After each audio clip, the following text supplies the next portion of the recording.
আসসালামু আলাইকুম। আজকের এই ভিডিওতে থাকবে লিনিয়ার প্রোগ্রামিংয়ের শর্ট সাজেশন। তো চলুন শুরু করি। এখন প্রথম প্রশ্নটি হচ্ছে, প্রমাণ করো যে r⁴n এ অধিসমতল একটি উত্তল সেট। তো এটি এবারের পরীক্ষায় আসার সম্ভাবনা হচ্ছে 100%। এর পরবর্তী প্রশ্নটি হচ্ছে, একই চ্যাপ্টারের থিওরিয়াম 4 এটি এবারের পরীক্ষায় আসার সম্ভাবনা হচ্ছে 99%। এর পরবর্তী প্রশ্নটি হচ্ছে, একই চ্যাপ্টারের থিওরিয়াম 8 এটি এবারের পরীক্ষায় আসার সম্ভাবনা হচ্ছে 99%।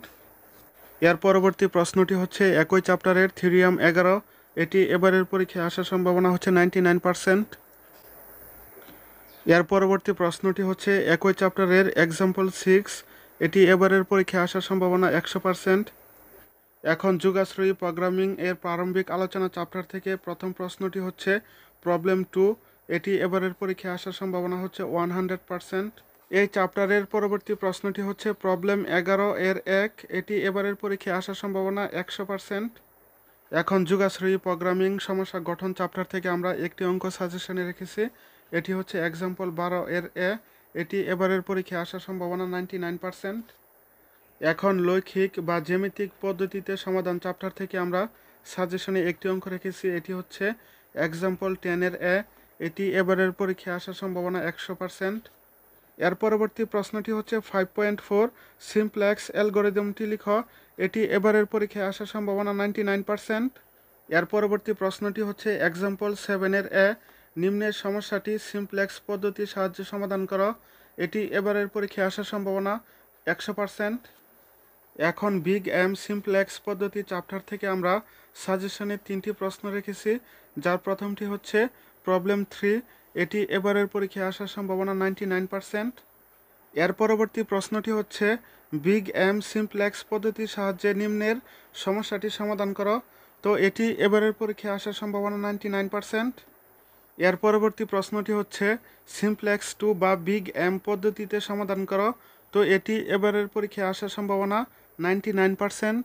এর পরবর্তী প্রশ্নটি হচ্ছে, নিম্নের সমস্যাটির দ্বৈত সমস্যা লিখো। এটি এবারের পরীক্ষায় আসার সম্ভাবনা 99%। এর পরবর্তী প্রশ্নটি হচ্ছে, লিনিয়ার প্রোগ্রামিং এর গৌণদ্বৈত উপপাদ্য বর্ণনা ও প্রমাণ করো। তো এটি এবারের পরীক্ষায় আসার সম্ভাবনা 100%++। এর পরবর্তী প্রশ্নটি হচ্ছে, লিনিয়ার প্রোগ্রামিং এর মৌলিক বা মুখ্য বা প্রত্যক্ষ দ্বৈত উপপাদ্য বর্ণনা করো এবং প্রমাণ দাও। তো এটি এবারের পরীক্ষায় আসার সম্ভাবনা 100%। এর পরবর্তী প্রশ্নটি হচ্ছে, দ্বৈত সিমপ্লেক্স পদ্ধতিতে সমাধান করো। তো এটি এবারের পরীক্ষায় আসার সম্ভাবনা 100%। এর পরবর্তী প্রশ্নটি হচ্ছে কর্মনিয়োগ সমস্যা চ্যাপ্টার থেকে এক্সাম্পল 7। তো এটি এবারের পরীক্ষায় আসার সম্ভাবনা 100%।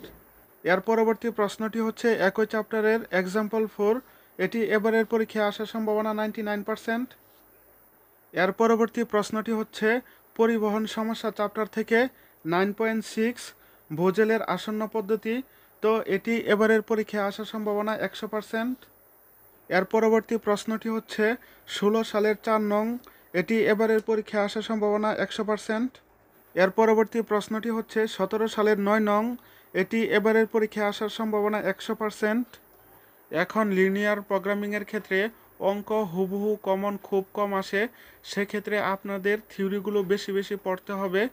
এখন যেহেতু পরীক্ষার বেশি সময় নেই, সেক্ষেত্রে আমরা প্রতি চ্যাপ্টার থেকে 2টি বা 3টি করে অঙ্ক সাজেশনে রেখেছি, যাতে আপনারা অঙ্কের নিয়মগুলো মনে রাখতে পারেন। এবং সাজেশনের এই অঙ্কগুলো পরীক্ষায় আসার সম্ভাবনা প্রবল।